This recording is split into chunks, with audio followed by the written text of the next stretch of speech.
All right, we are live, back again, episode 35, the voice of high limit racing, featuring the one and only Chase Raudman. We're super stoked to bring this one to you live. Got Blair and I on the mic, and we'll go ahead and kick things off and get right into it. So let's do it.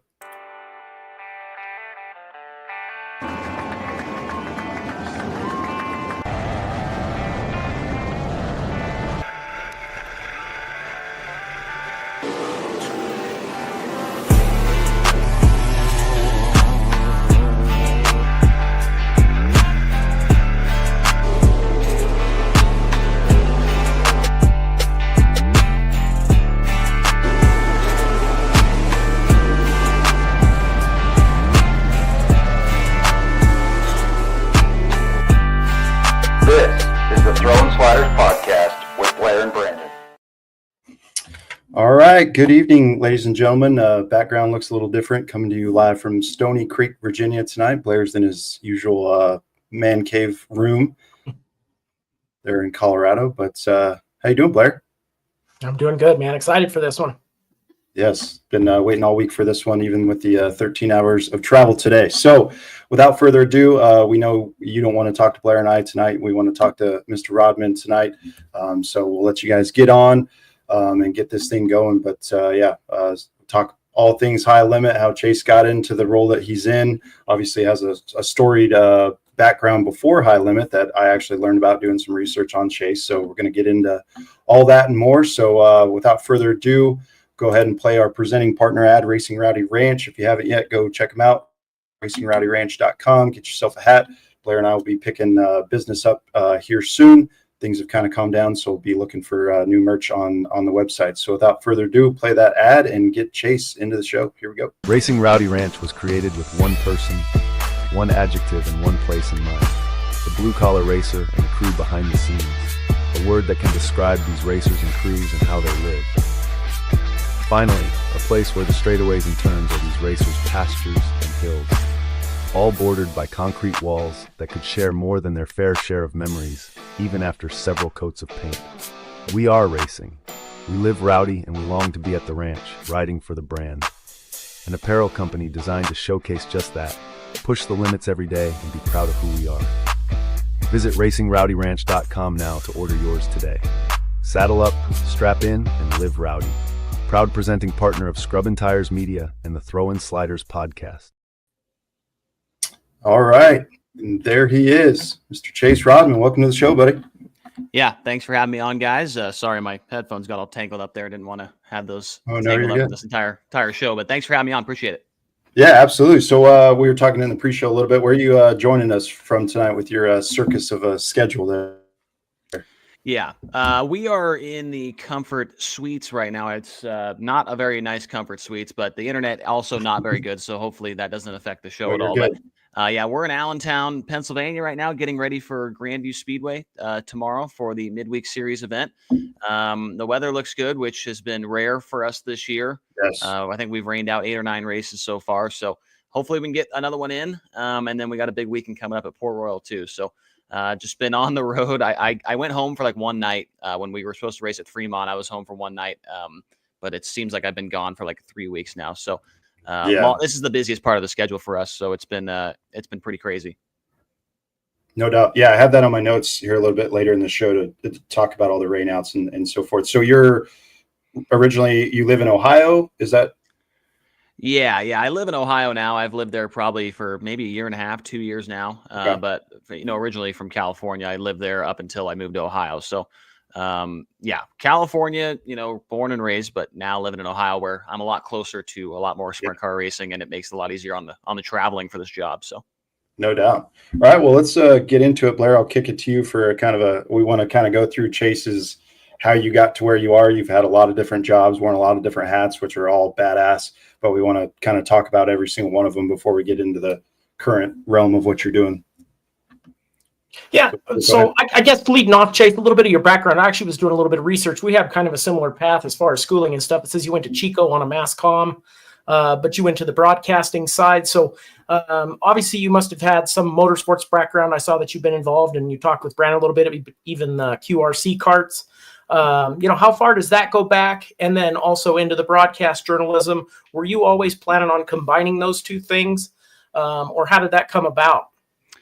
Well, I was already announcing races and stuff before I, enrolled in Chico State.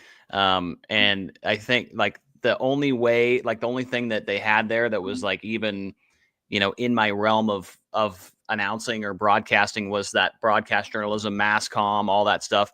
Or like broadcast news, all that. Honestly, I didn't learn a single thing from any of that I use today. Like the, Mm-hmm. Right. I remember there was one day, I think there was only like 12 kids in the whole broadcast news class, and like 3 of them showed up one day, and the teacher Wow. literally just took us to breakfast. So that was Perfect. our class for the day was breakfast. So I didn't ever learn anything. I got the degree, so I can hang it on the fridge or whatever, but never learned anything that I use now. But yeah, before that, I was already announcing races, kind of some outlaw kart stuff, and some sprint car stuff every now and again, but nothing too crazy. But I got really started in racing was my dad. He was pretty good from what I've been told. I was only a kid when he was in his heyday, but he ran on pavement, ran the NASCAR Southwest Tour Series, was the champion for those guys in 2001. My uncle won it in 1998, I believe it was. So that was kind of where I got, into racing, was on the pavement side of things. And I didn't even get really into dirt racing until I started racing when I was like 15. So, but yeah, that's kind of, I guess, how I got involved in this whole sport. That's awesome. Yeah, and back to kind of the QRC days. So obviously, I'm partial to the outlaw carts. Having what was that, 2 years ago, Blair, down at Pueblo, winning the championship. But we were talking, for those folks that don't know, QRC does a great job.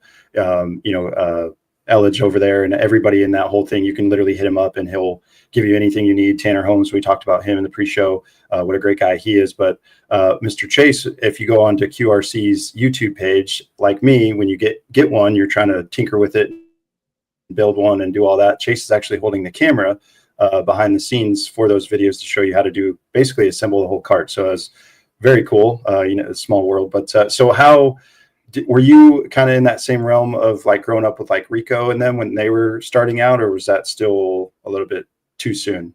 No, that was, that was right about where I was at. I think the first year I raced there, or maybe like the first and second year, Rico was still there. I think Kyle was there for 1 year when I was just getting going. But I raced a lot with Tanner Thorson, raced a lot with Logan Seavey, Buddy Kofoid. He was a couple of classes below me, but he was there at the same time at the Red Bluff Outlaws. And I didn't run Cycleland all that much. I ran maybe 5 or 6 times there, but I was really just a Red Bluff guy. But yeah, I mean, it's crazy to see the names that came out in the area and see where they are today. So yeah, that's and then I worked at QRC for on and off. I probably worked there like 4 different times, just because Jimmy was a family friend. He was friends with my dad for a long time. They raced together way back in the day, so he kind of had a soft spot for me. So when I was doing the Outlaw Tour, and then when I was kind of even doing stuff before the Outlaw Tour, was like I worked there. I'd show up at 10 a.m. every day, and he'd tell me, I could just leave whenever I wanted to go to a race or whatever. It was kind of like the perfect job for what I was doing, traveling so much. He just kind of let me, hang out, work, show up whenever I needed to, and leave whenever I needed to too. So, and then, those videos that we put out on YouTube with the how to build a cart, I wish we could have finished those. We never actually got to finish the actual. Yeah, damn it. You guys left me high and dry. I was like, man, they don't have a video for this. I don't know what to do. Yeah. Some guy, I actually saw some guy at the track a couple weeks ago was like, man, I wish you guys would finish that series. And I was like, man, I didn't think anybody even watched those. And I went back and looked, and one of them had like 23,000 views or something. So there's probably 1,000 just for me rewinding it and making sure I got it right. Yeah. We went pretty in depth on those. And when we first did them, Jimmy thought it was the dumbest idea of all time. And I was like, dude, I don't think you understand, because, when people show up to Red Bluff from out of state, Arkansas, Oklahoma, Texas, probably these guys are showing up with just, these cars, I don't even know how they're even rolling around the racetrack. Like, they didn't know how to build an outlaw cart the correct way. So those videos, I think, helped a ton. I think it helped the sport a ton, to be completely honest with you, because people know, okay, I run this here. This is where you're supposed to run this, like having the rear end 3 holes back, and, having the knuckles straight up and all that type of stuff. I feel like that's just, people don't know that kind of thing with these type of cars. Right. So, I think those were a pretty big hit. And, I always loved, because I worked the front counter at QRC and was doing the phones for a while. And I always had people call in and they say, hey, thanks for that video, or thanks for those videos. And I'd always turn around and Jimmy and say, hey, I'm going to put you on speaker again, Right. just because he always thought it was so stupid. But yeah, it was a pretty big hit. I'm a huge Outlaw Kart guy. I got my start announcing at Red Bluff. So, and then obviously I raced there. So big Outlaw Kart fan. And I know they got a big race coming up this week at Millbridge. It's like $4,000 to win. So I think Tanner posted that. Yeah, for sure. Yep. So migrating, and Blair, I don't want to step on your toes, but so we got the Red Bluff, the Outlaw Kart stuff. How do we transition into the world of Outlaws? Well, that's a pretty big jump. I guess what really got it going was COVID, because when everybody stopped racing, the Outlaws were looking for something to put on Dirt Vision to, pass the time and have people watch. And, I don't remember if they were behind the paywall. I don't think they were. I feel like they were like live on YouTube for free or something, but they just tried to have some kind of content for people to watch. And obviously they had all the full-time guys get in there and have some races. And at the time I was friends with a lot of guys that worked at World Racing Group, from running R Factor with them on the computer, and then eventually iRacing. And one guy that I knew from there and then obviously I was going to the Chili Bowl every single year too. So I saw a lot of these guys at the Chili Bowl. One guy that I knew pretty well was Ross Weiss. He still works there. And then he kind of knew that I was doing iRacing stuff. I was doing the Pro Series on iRacing. I was announcing that with the sprint cars and the late models. Fun fact, I actually was a World of Outlaws late model pro driver. I only ran 2 races because I suck so bad. I don't even know how I made it. But yeah, Ross knew I was doing iRacing stuff.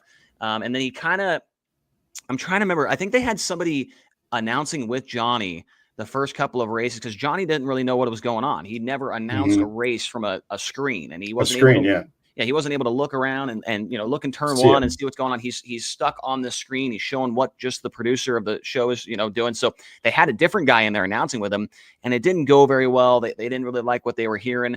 And so Ross knew that I did a little bit of stuff with the Pro Series, and so he's like, hey, can you get on here and try and help Johnny out and see if you can make the transition a little bit better for him.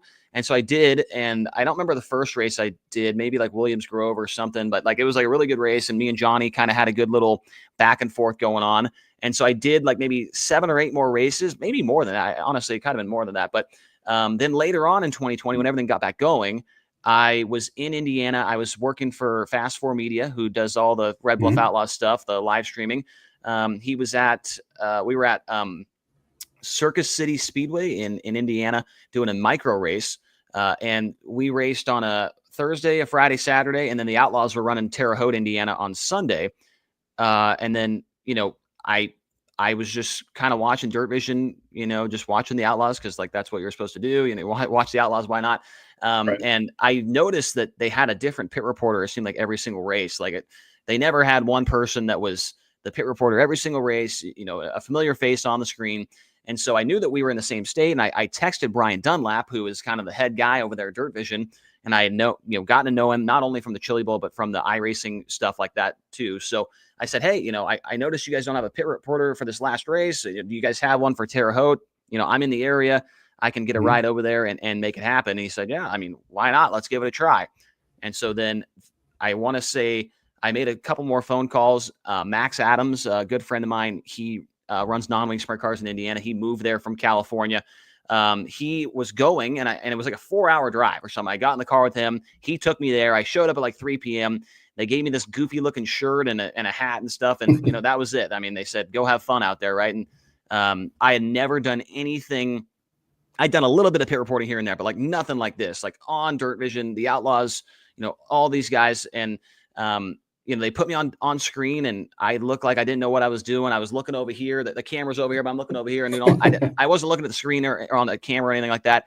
But I got a lot of TV time that night. It was a race that saw a lot of wrecks, a lot of guys in the work area. At the time, Brad Sweet, a pit reporter. Yeah, exactly right. So I got plenty of time to talk. Brad Sweet was the points leader. He wrecked the race before at Wilmot. He wrecked again at Terre Haute. His tire flew into the parking lot. It was a crazy race. And then the one that the whole thing that really got people talking was my interview with Donnie Schatz that night when I asked him a 17-minute question and he told me that I pretty much told me that I was stupid, right? So was, everybody's like, well, who's this guy? You know, and then it kind of sparked some, you know, talk online or whatever. And then after the race was over, Brian Dunlap called me and he said, you know, hey, what are you doing on Wednesday night? And this race was on a Sunday. And I was like, I don't think I'm doing anything. Cause like the next week we were supposed to be running a different micro race on like a Friday, Saturday. So we were going to stay in the area. He's like, well, why don't you go over and do the Brad Doty Classic? And I was like, okay, you know, so that's bought a rental car, drove over there, did that one, another crazy wreck-filled race. I want to say Brad Sweet had wrecked again, like 3 races in a row or something.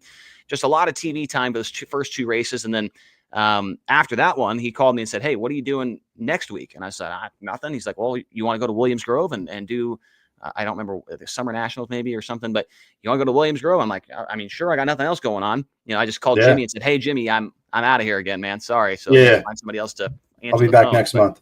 Exactly. Yeah. So then after that, I did not every single race for the rest of the year, but I did probably from then on, I probably did, I don't know, 80% of the races, World Finals. Wow.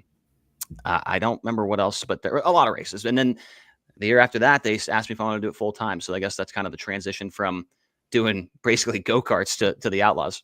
That's insane. And I'm sure there's a lot of stories in between that maybe we don't share on air, but yeah. Yeah, no doubt about that. Yeah.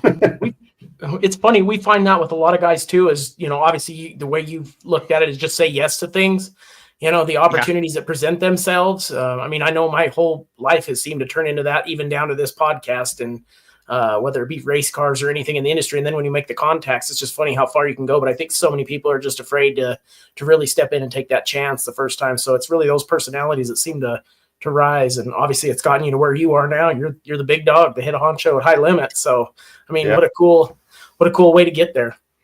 Yeah. I mean, and one thing that, you know, is interesting is the first race that I ever announced was like, it's on YouTube right now. Like you could pull it up and listen to my first ever race that I announced. And you know, at first I didn't know if I was going to do it. And, you know, they were kind of joking with me like, oh, you know, you won't do it. And I did.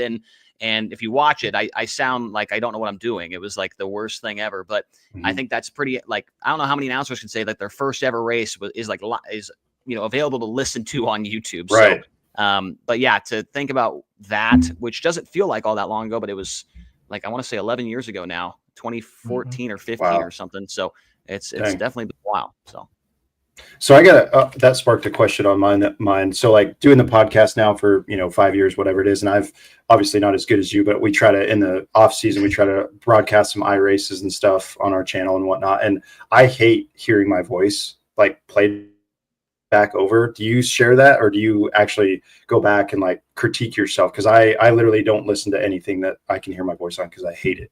Yeah, I normally don't. But last year, since I did the, when I was doing the first year on High Limit, like I went, you know, we did East Bay, all that stuff. We did like 25 races maybe. And some guy had walked up to me at the track and was like, dude, you're doing way better than you were at the beginning of the year. And I'm like, oh really? Hey, thanks, man. He's like, yeah, I mean, at East Bay, man, it was rough. And I was like, really? And he's like, yeah, dude, you are way different now. And I'm like, huh? And he's like, yeah, you got to go back and listen to that and watch.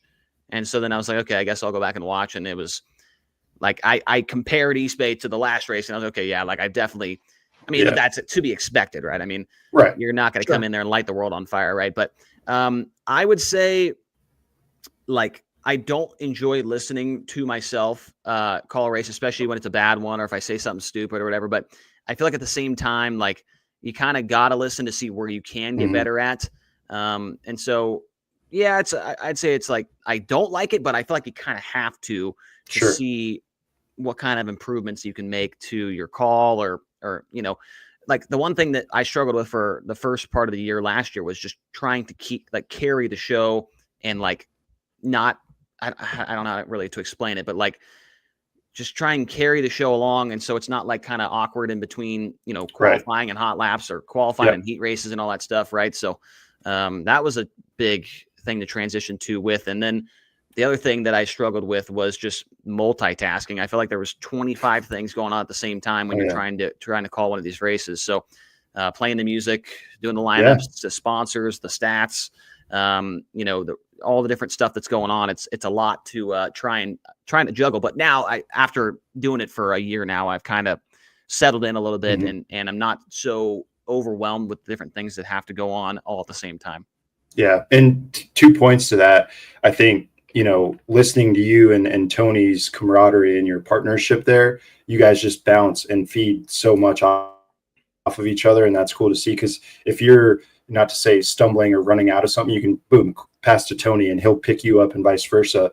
And that, I can't remember the track where you're in the infield in that tower a couple nights ago. Yeah. Yep. Tri-City. Yep. That was cool to see, like, how many buttons you are actually pressing and doing. Cause like the camera is following the cars around the track, but they show you like for a split second and you got somebody by your side and you're doing this. And it's like, I compare it to like the Wizard of Oz behind the curtain in the scene of the Wizard of Oz. Cause you got, all those dials to crank, but very, very cool to see, how much actually goes on behind the scenes.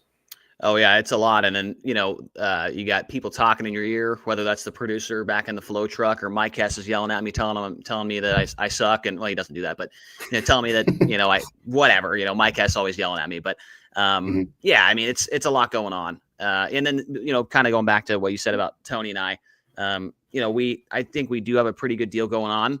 And it's just just us traveling with each other for, whatever it is, 200 days out of the year, and being in the same car and going to dinner and lunch every day. We just make fun of each other the entire time. And that kind of carries over to the broadcast, which I think people enjoy when other people are making fun of somebody else. Right. So, we have fun doing that, but I think we know when it's time to, get serious. But, I think that was something that maybe sprint car racing was missing a little bit, was it's just so serious all the time. I think that there needs to be a good balance. And it seems like the fans have responded pretty well to what we've got going on so far. Yeah. I mean, even down to the nitty gritty, when the pick pint lid fell off on the track the other day, and you guys made it like pick pint ice creams all over the track, like silly little things like that. You guys are relatable and personable. But I'll pass to Blair, because I'm burning through these questions.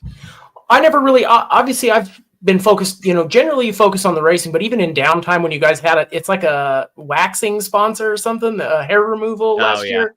Yeah. Like that was shave gel. Yeah. So, I mean, stuff like that was kind of unique. And that's really kind of what started to draw my attention to the characters in High Limit more than you saw on the Outlaw side. Brandon and I've talked about that a lot.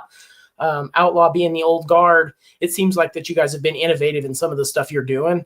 And that kind of shows through. And I think even we've talked about this before, but down to the drivers, using the new media a little bit more. I've said it multiple times on the show. I'd never even heard of Caleb Montgomery a year or two ago. And now I call him Tanner Holmes After Dark. He's the HBO Max and stuff. And you're really learning about these guys that you didn't know. And it's really spread the sport out, but it's two different ways of looking at each of the series, both unique. And I mean, obviously I watch them both. But I thought that was kind of interesting. But I guess my question to you then is, being on the road, like you said, with Tony and your crew, do you also try to access the drivers in that way and get to know them personally? Or do you try to keep that separate so that if you comment something, you don't have problems? Or are they open for access to really kind of let you in and get to know them? Or is it more hands-off there? It's just hard, I feel like, because everybody's on a different schedule, even though we're all going to the same track, right? I just feel like some guys they'll drive all night to get to the next one or whatever. They'll go to a different city to go to a hotel and do maintenance or whatever. I'm not saying we don't go, hang out with different drivers whenever, but I would say it's not super often.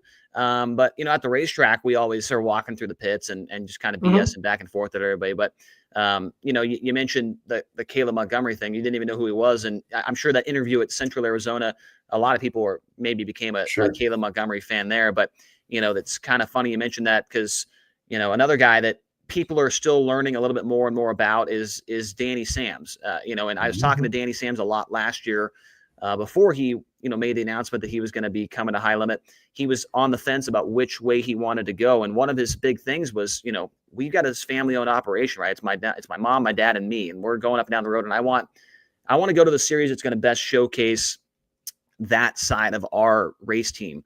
And I told him, completely unbiased, I was like, hey, I think that the way that we kind of do things at High Limit, I feel like it would showcase your guys' operation a little bit better than maybe on the High Limit side of things, whether that's, with different, interviews during downtime, or dash spin or heat race interviews, or the high limit room. I don't know what's today.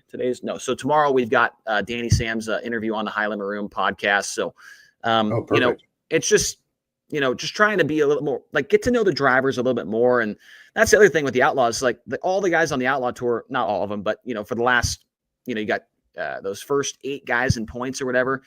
We know all about them, before they even walk up to the NOSCAN to draw their pill, you already know what they're going to say. Yeah. I mean, they're going to thank their sponsors, are going to say their car was all right. And that was it. Right?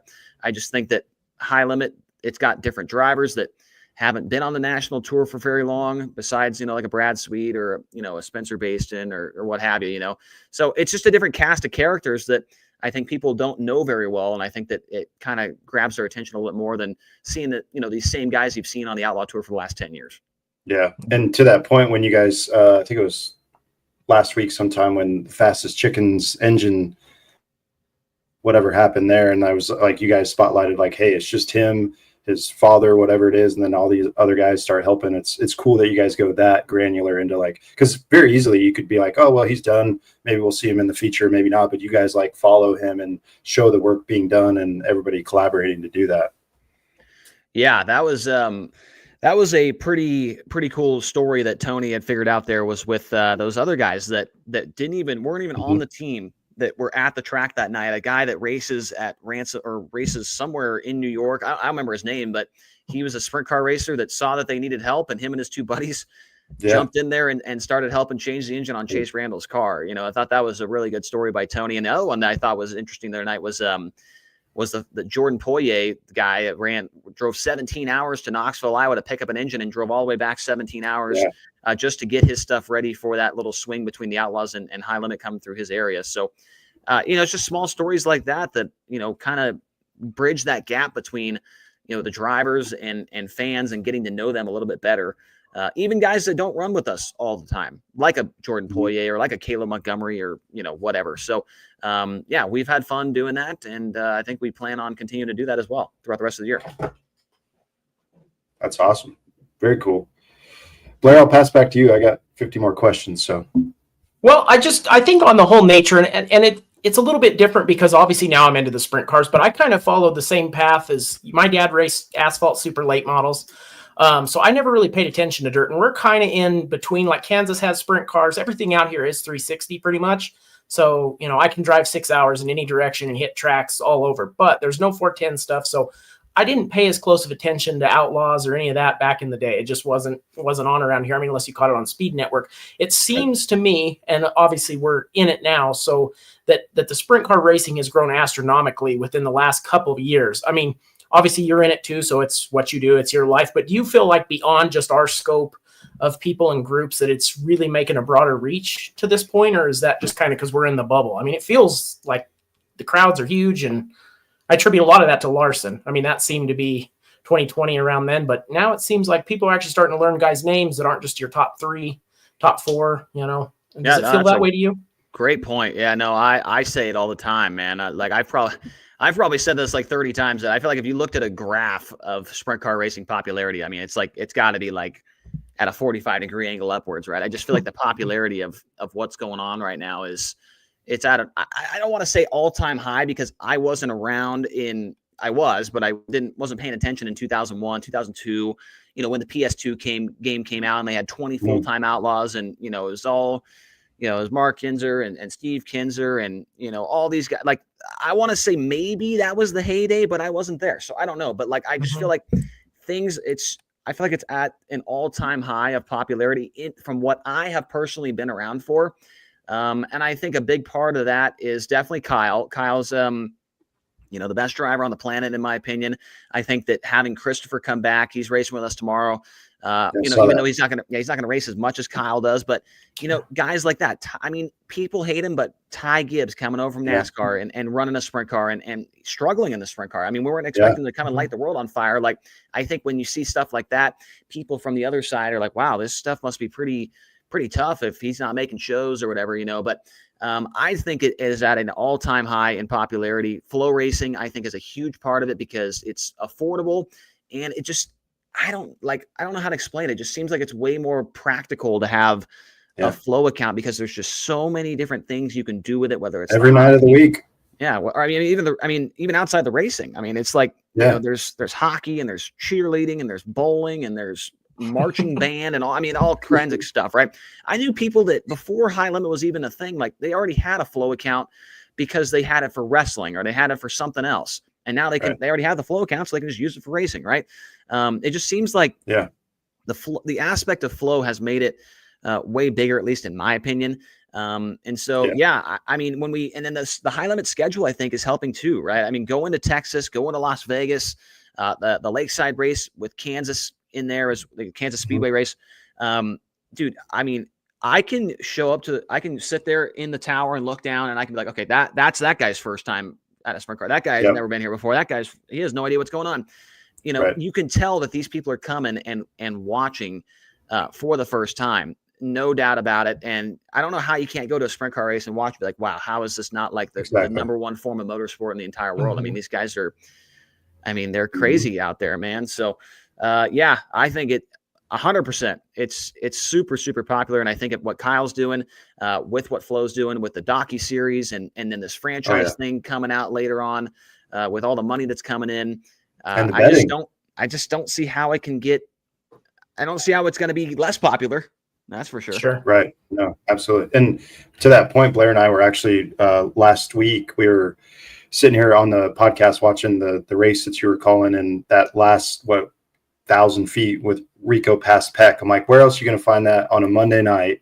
You know, and it's usually better than a NASCAR race on a Sunday. And we're just sitting here 7:30 at night watching a badass sprint car race. Like you can't outdo that. Yeah. And like, I have this, like I have my YouTube channel, which I put out. I haven't done any videos in a while just because I've been out here and it's impossible to try and put videos out every week when you're out here traveling around. But I have this video that I've been wanting to do for a long time. And it would be titled like why you should be watching sprint car racing in 2025. Right. Like, and one of them is there's racing almost every single night. You don't have to wait till Sunday to watch the best guys. You can watch them on a Monday. You can watch them on a Wednesday. You can watch them. You almost forget what happened the night before because they're racing again. Yeah, and you can watch them on definitely Friday and Saturday. You can watch them, and sometimes they are racing on Wednesday or Monday or whatever. So that's one of I think I'm trying to get to 10 reasons. I think I have 10, but that's definitely one of them. So yeah, I think that if everything keeps going how it is, I think in like 5 years, man, I know IndyCar is more popular than sprint car racing, and the IndyCar is maybe the third or the second highest viewed motorsport in America. I think that sprint car racing could surpass that. I've seen the numbers that Flo's been bringing in from last year, and you could just kind of tell that as the year went on, it was just climbing up, to the end of the season. So I don't think it's much longer until we see sprint car racing more popular than IndyCar.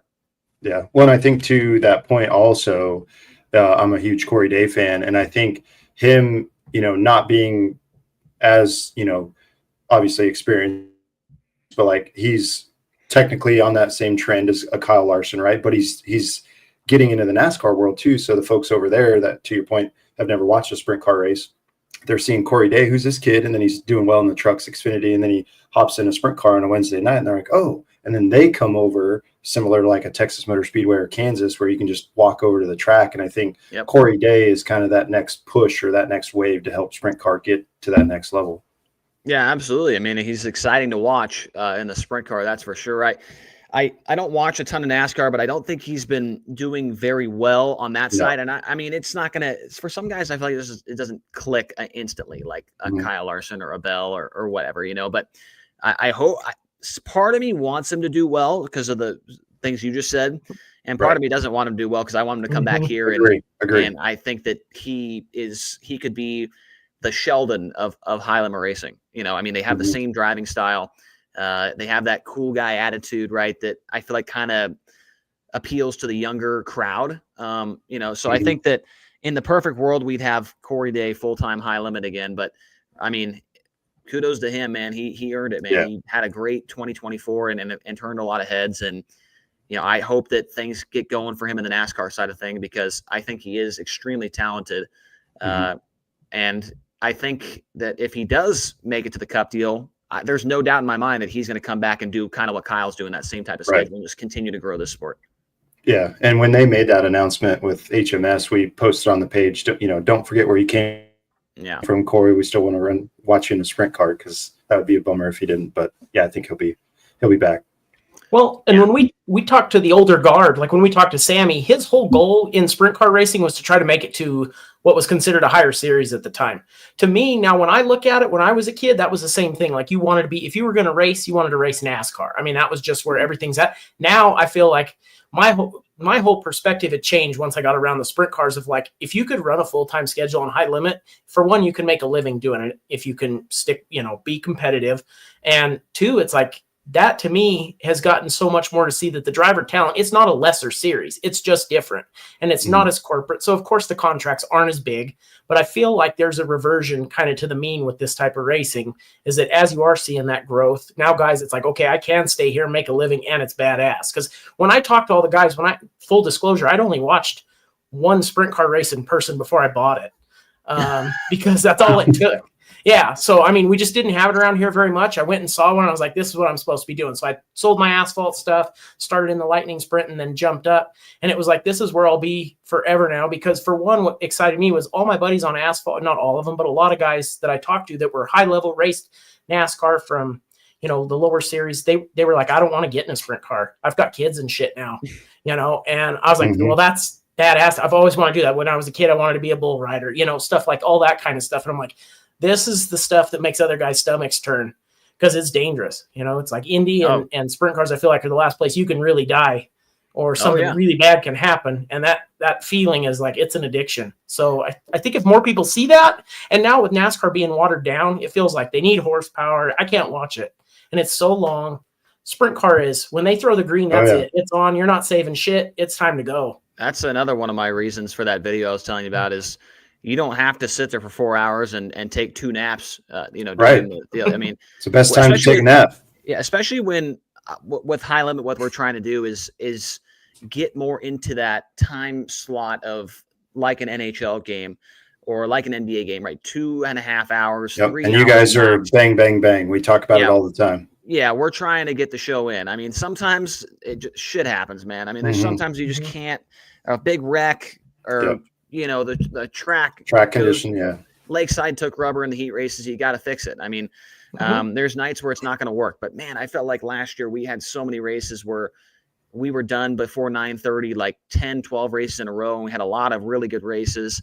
And I just think that's where the sport needs to go. Nobody wants, I mean, I say nobody, but I see comments all the time where people are like, man, if I could, I'd be there from 5 to midnight. I'm like, what are you talking about, dude? Like, your kids don't. Like, your wife. Kids are, you might want to bring a bed up to the stands so they could sleep in it, right, or something. I don't know, but like, I don't get that. But like, I think to get that audience, you want to have a short show. You start at 7:30 for the heat races, and they're out of there by 9:15. I think that's the perfect recipe, and that was one of the many things that that drew me into high limit when they were, asking me to come over from the Outlaws. So, and then like you said, with sprint car racing now, I mean, there are guys. I'd say the top 10 guys. I mean, maybe it's more than that. The top 10 guys in sprint car racing last year probably made more than 15 guys on the NASCAR Cup deal, man. I mean, there is good money, and it seems like every year there's a new $100,000 to win race, whether that's with last year at Perth in Australia or the Skagit race this year, another 100,000 to win show, more 50,000 to wins. The money to start races is better. The franchise thing is going to be insane. People don't need to go to NASCAR anymore. Right. They really don't. If you are a very, very good driver, you can stay in sprint car racing and make a very good living. I mean, look at David Gravel. Look at Schuhart when he won $1 million. I mean, it can be done. I mean, it's just, I guess people maybe they want the fame more than the money. I don't really know, because I feel like you get more famous doing NASCAR. There's more eyes on it, all that good stuff, right? But if you don't care about that and you care about racing and making a living racing and having fun doing it, because honestly, I don't think those guys in NASCAR are having a ton of fun, especially with how their cars go. Yeah. It doesn't seem like it's fun, and you see Christopher Bell when he came back, he was just so happy to be back in a car that it mattered what he did behind the wheel and on the pedals. It Right. mattered if he made a mistake. And so, I think that we have a really good product. It's just at this point in time, we just need to get it out there better. And you could tell that there is a huge push for that going on right now.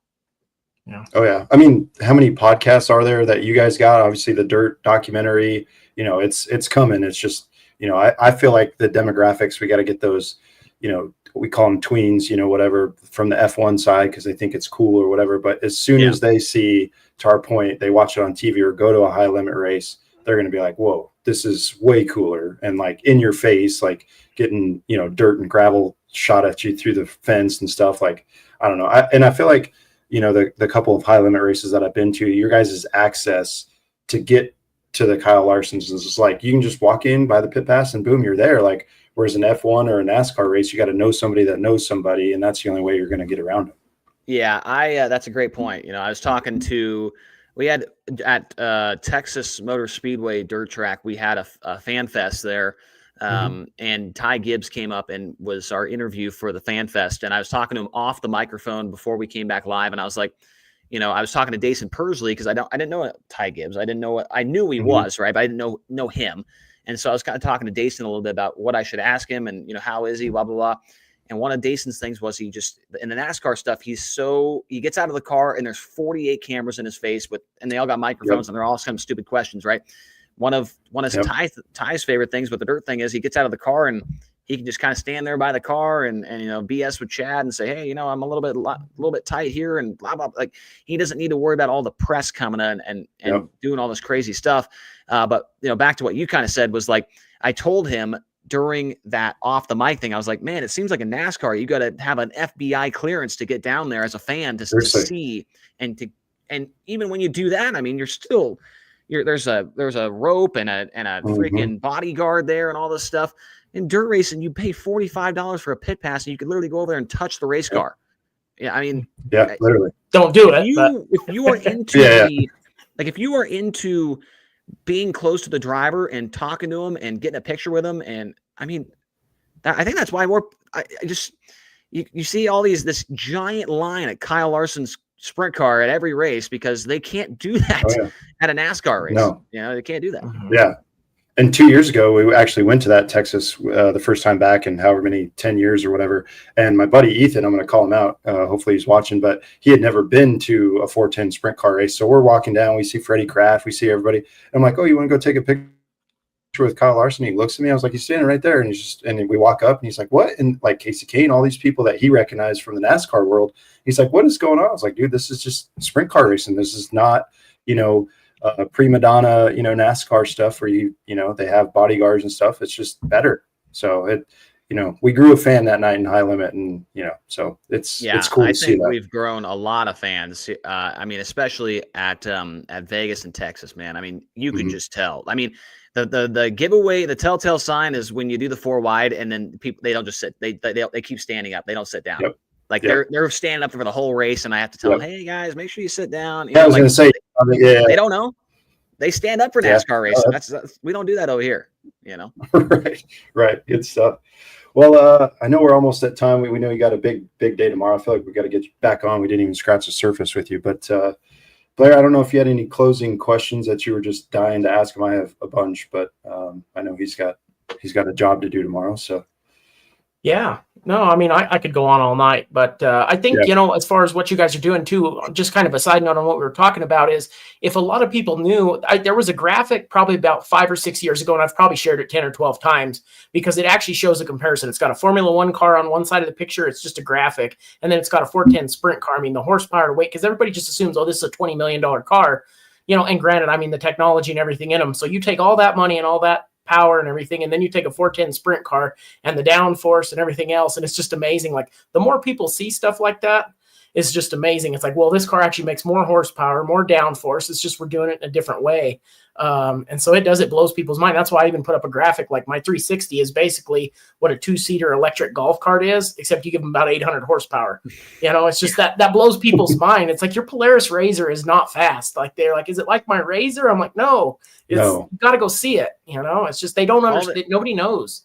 All they have to do is stand, near the corner within 20 feet in a qualifying session. And I mean, if you're at the right track, and they'll be like, I mean, they'll know instantly, wow, this ain't a joke. I mean, this is the real deal. I mean, like you said, I mean, this is a dangerous deal these guys are out there doing, especially the non-wing guys. But I mean, even the wing guys, man, they're hauling the mail, and they can get seriously hurt, So, that F1 deal, right? I mean, they got all this technology and all this money, and the cars are all this incredible technological thing, but I mean, does it matter when they can't pass? I mean, they can't pass. Who's going to win the race like 10 laps in?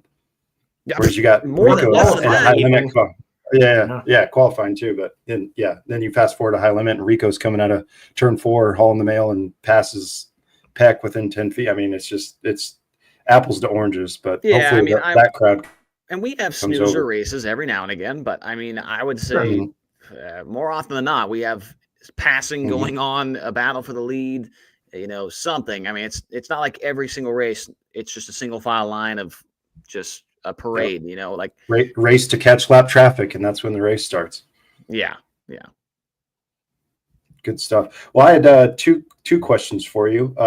Who's an underdog in the high limit series that's a regular that you see maybe that some people are following yet? I think that Chase Randall is going to be very, very good in the coming years, and they're still trying to figure their stuff out. Like we mentioned the other night, it's a two-person operation besides Chase himself, his dad, and his crew guy Balin. They're just scratching the surface of what they're able to accomplish. Chase has been super close to winning outlaw shows or high limit shows. Hell, he almost won the Tuscarora 50 a couple of years ago, So I think that he's super young still. He's got the right guys behind him. He's got All Ball Alternative, a guy with a ton of money and loves racing. That's a great sponsor to have. So I think in the coming years, Chase Randall is going to be very, very good. He's leading the rookies right now. He's beating a couple of guys that ran with us last year, like Baston and Thorson. He's had a couple DNFs. Ransomville lost an engine and, went a lap down and, missed a show here and there. But, I mean, that's going to happen. The kid's young. He's still trying to figure things out. But I think in 3 or 4 years, Chase Randall is going to be very, very good. Another guy that I like a lot because I grew up racing against him, and he's been a good friend of mine for a long time. I just wish they could qualify. If they could figure out qualifying, they would be in the mix more often than not, and that's Tanner Thorson. I love that guy a lot, man. I think he, a lot of people don't like him, but, I've known him for a long time, and I think he drives the car 110% every single lap. I mean, it seems like there was a stretch where he was about to have 4 hard chargers in a row, and then he blew up.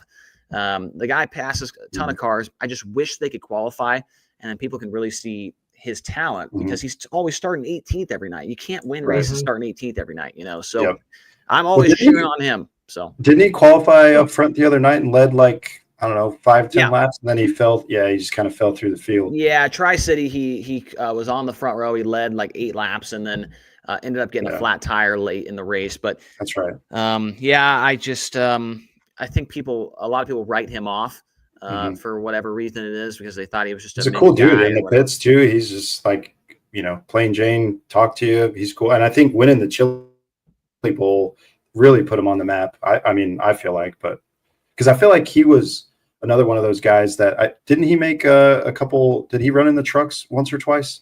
I thought he did. Yeah, I think he ran for a while. I don't know if it was a full season, but I think he ran, more than 10 races in the truck deal, and that never worked out or whatever. But I just think that he's a guy that people can relate to. He works on his own stuff, man. I mean, it's him and now he's got 2 guys this year. Last year was basically him and one other guy every single race, and he's working on it. He's cleaning it. He's doing all the maintenance on it. And I think a lot of people can resonate with that because, I mean, I'm sure Blair, I'm sure you work on your own car, right? I mean, you don't have 6 guys putting it together and all that, So Tanner Thorson, I think, is the working man's type of driver that people can really connect with. Another guy that I think is in that same realm is Justin Peck. People seem to really like him a lot, with the Miller Lite. Blair's favorite driver. Yeah, I mean, Big Peck energy. Big Peck energy, right? I mean, he's just I don't know. I think he's kind of in the same realm as Tanner Thorson. They're both kind of just calm, cool, collected guys that people like. Yeah, definitely. Well, Yeah, like I said, we could keep going on, and maybe I'll tell you what, Chase, when you get that docu out for your 10 reasons why, we'll have you back on the podcast. Obviously, you can debut it on yours, and we'll talk about it because I think that's really big for the sport, and especially coming from you. But people in the comments wanted to know if you would do the, like I asked you in the pre-show, if you would do the coming out of turn 4 to start the race. He's not gonna let it go. You don't have to do it, Chase. Hey, Torrin asked for it. He said, "We are ... green." I'll put it up on the screen. I'm not lying. Torrin said it too. Torrin Shirts He's says we are green. Yes. Yeah. Torrin, you'll have to wait till tomorrow. You have to wait till tomorrow at Grandview. Sorry. Yeah. Torrin, he said it's a in the moment thing because I asked him to start the show. I don't know what it's in the moment. I don't know if Brandon wants to go to sleep to that audio, like a custom one just for him. You might need to start like what's that? Where you could a cameo, where you just send people... it's my ringtone when my wife calls me. We are green. Somebody actually did ask me for. Actually, the lady that does the T-shirt trailer at High Limit was asking if we can get a. We got them racked, we got them stacked like ringtone, and I said I don't know how to go about doing that. Definitely do that. But she did. She was also asking for Tony and Chase merchandise. I don't know if you guys have seen that yet. The shirt that we have. Oh, you haven't seen the shirt? I got to get one. Man, I don't know if you're able to pull that up on here because that'd be pretty funny. But yeah, I don't know if it's on the High Limit merchandise website. I can look on my Let's check it out. My phone real quick. But basically, I don't know if you guys have seen Step Brothers or not. Absolutely. Probably have, right? They have that. I think the movie poster is Will Ferrell and John Riley or whatever. And like, so they basically just switch their faces with mine and Tony's. And that's like one of the shirts that's available in the High Limit merchandise trailer right now. So, here it is. I got it. I'm going to share my screen. Here we go. This is awesome. We're buying one right now.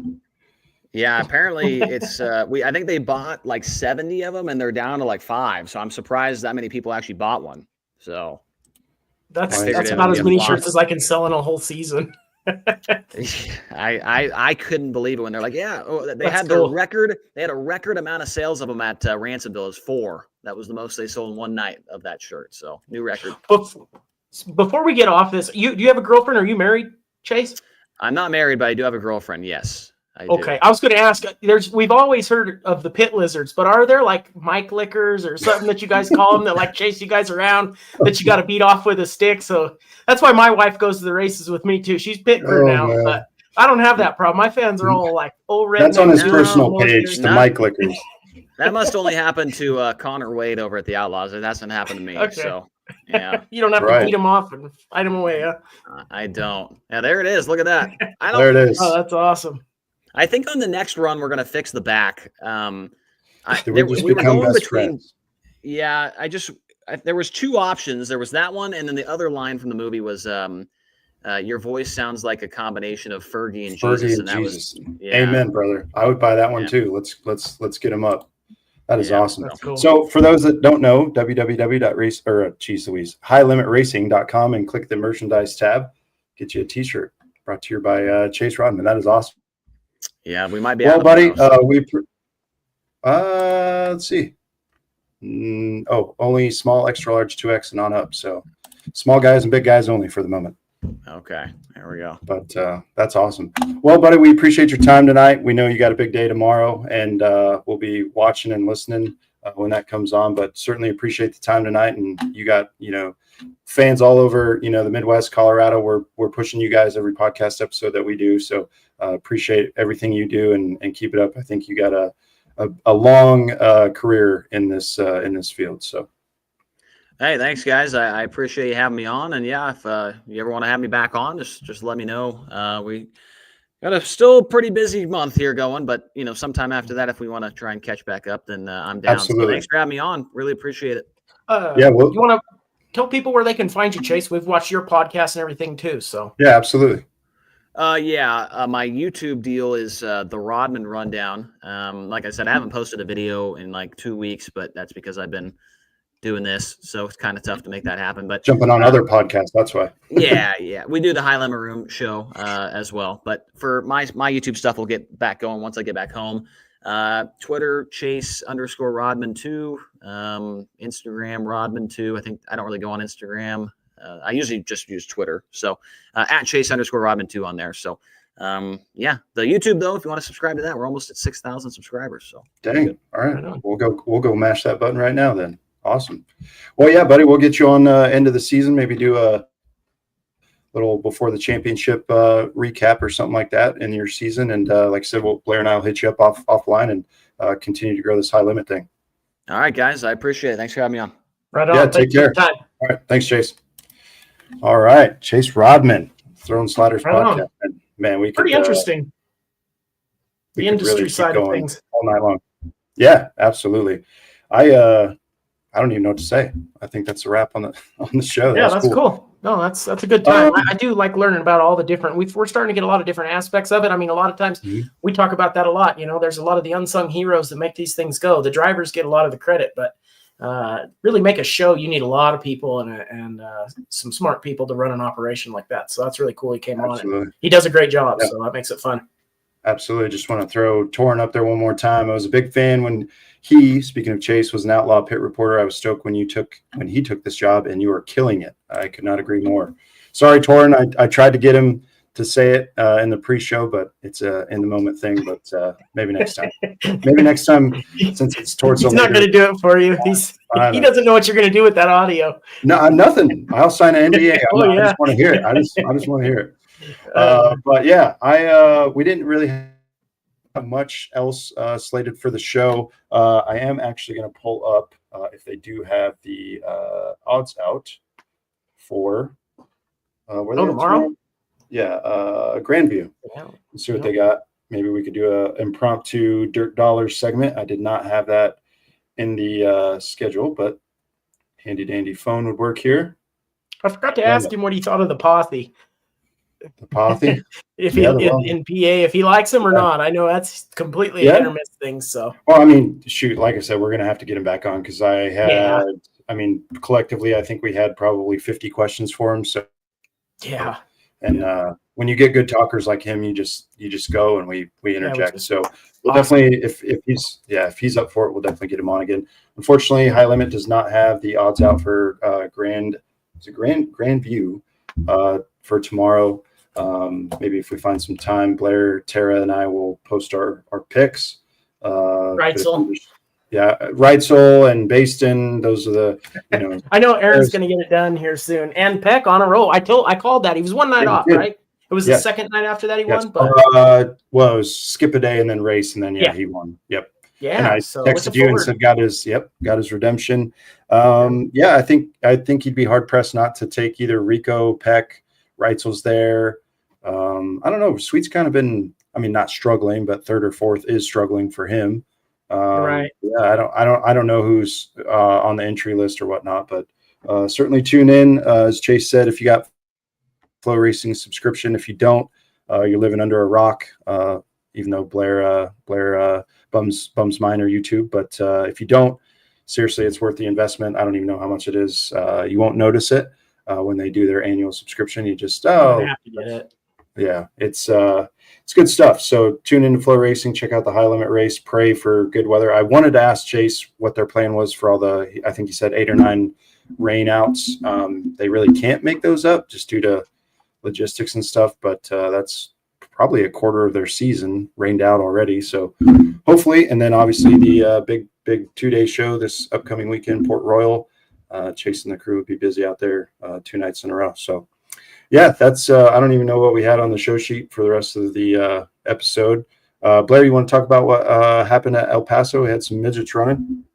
Yeah, there was 9 midgets, I think, which El Paso kind of getting them back there. Club seems like they're doing pretty good, getting healthier again. Midgets, that's an expensive, tough class, but Bruback ended up showing up. Perked up whenever you said that. What's that? Oh, yeah. Wayne Muon's ears perked up just now if he's watching. But good car counts, pretty much. Lightning sprints and midgets really kind of what I focus. Obviously, I'm partial to open wheel. We did watch all the races, but track held up pretty good and put on a good show. So, like I said, Bruback got the win. Hewish was there running another car with Bruback. They look like sister cars. So that was pretty cool. And then Lightning sprints, they had a good battle for the lead with BJ Sauer and Jen Woods. So obviously some of my alma mater there. Glad to see that. I forgot how fast Lightning sprints are on the short tracks, man. They were hauling ass. So between them and midgets, but some good racing all around there. And then they were also started the Frontier region up north in Montana this weekend. Looked like they had some good shows there. So Yeah, how'd that go? I'd like to make. I didn't even see the results or anything from that one. I haven't really looked into it. I saw like Logan Hershey posted, just some of the guys that I've run with and gotten to know or seen a little bit around. But I'm not sure who won, but it looks like those are going to be some tracks we're going to have to make. So definitely looks fun. Yeah. Next up for El Paso County, looks like June 7th, Fan Appreciation Night. All your normal IMCA stuff in the 600s and dwarfs. Then let's see, there's got to be one of them running this weekend, or do they have the weekend off for BST? I'll have to look, but I know, and Tara said Kelly Miller won both nights up there. So, okay, there you go. Looks like Lincoln County racing this Saturday. Oh yeah. Yeah. They might have late models there and lightning sprints. So. Modifieds. Oh, IMCA modifieds. Okay. And then, just your typical IMCA schedule. Oh, all right. And then, I imagine if Lincoln County's running, Phillips is not, or Cortez. But, for those who don't know, obviously, always Mosca Speedway, they're back on the schedule a little bit. But then your typical heavy hitters, Phillips County, El Paso, Lincoln County, Cortez, obviously in the Four Corners there. If you're looking for local dirt track action, not on flow, you go to BST Racing and they got the schedules there. Get a hold of Joe, do your thing there and buy your tickets online, which is a cool feature, I will say. It's kind of next level for a local short track, so you can get your tickets there ahead of time. Does good job if there is weather to make that up to the fans and stuff, and can reuse that band or whatever you get for a future event. I'll say as I'm scrolling away here on BST on my tablet, which I need to put to the side. So, really great episode. Blair and I are in the talks for next Monday. Still kind of up in the air with it being Memorial Day. We might post something to get you guys' feelers on that. Great stuff. I will say, hopefully everybody saw me. I traveled with a Pelican case full of the podcast stuff, and I forgot the stand for the old mic. So it's just been laying on the desk. So hopefully the audio is okay. But appreciate Clyde Cooper. Nice show. Appreciate that. Clyde. Yeah. Thank you all for tuning in. Thank you for all the love, support throughout the week. We try to give you guys good content, and you can tell when Blair and I are a little bit busier with work and life and stuff, we don't post as much as we want to, but we do have the thought of it, and we're talking and trying to give you guys the best content that we can. So stick with us. If you haven't, go to our YouTube page, much like Chase just said, very far away from his 6,000 number, but that's how we grow it, is subscribing there. And anytime we post a new episode, you get notified of it, so you can watch it right then and there. If you're a Facebooker, if you didn't catch us live, all of our episodes are right there on our page, and you can go back, rewatch them. If you're more of a Spotify, Apple guy like Blair, painting truck beds, listening to it on there, we're on basically everywhere that you can think of. And if we're not, drop us a line and we'll try to get it on there. So I know I talked a lot, but appreciate you guys tuning in. And Blair, I'll pass it to you for the sign off. You notice how I didn't do an introduction? Yeah, I was glad. That was much better because I screw it up every time. So you're just better at that. I wanted to ask Chase if he thought I sounded like a woman at a drive-through too, but for next time. So maybe we'll put a poll up. I don't know who started this rumor, but it's I don't see it. I don't see it. We'll start wearing a wig. Maybe we get some money. Yeah. There you go. Well, I mean, topless pod. We do need to get some merch going. So I know we've been saying that, but we do need to. And go get your Step Brothers t-shirt from High Limit Racing. That is a cool idea with Chase and Tony there. So anyway, there's Clyde saying you sound like a woman. So Mark, sorry, life's been a little rough lately, but glad you showed up. At least go back and listen to the show. Like, subscribe. Make sure you hit the button, Mark. So everybody do that. Get on YouTube. The YouTube numbers, that's the only place we're not killing it. So everything else has been pretty straight up growth. I think we're on par to really make something, keep getting guests like that and everything. So you guys help us out. We're able to do a little bit better shows. I'm learning a little more about racing and trying not to suck so bad. So just say yes. If Blair would win, right? we would have Kyle Larson on the show. But no, we appreciate you, Mark. We appreciate all the fans, listeners, each and every week. Danny, Warren, everybody that tunes in every week. Clyde, everybody. Your wife, Tara, we really appreciate it. She's always on. She's expected to. So yeah. But yeah, everything Blair said, even if you don't watch it on YouTube, just go hit that subscribe button. It helps us for visibility, get bigger guests on like we had tonight. So as Blair said, if you didn't catch us live, go rewatch it. Worth the watch. And everybody have a great, safe week. If you're racing this weekend, keep it rubber side down. Good luck to you. And we'll catch you all on the next one. Until next time, keep throwing those sliders. This was another production of Scrubbin' Tires Media. The Throwin' Sliders podcast is hosted by Blair Cooper and Brandon Hall. Video and audio was created by Bryce Holcomb. Please like, share, and leave a 5-star review. And as always, keep throwing those sliders.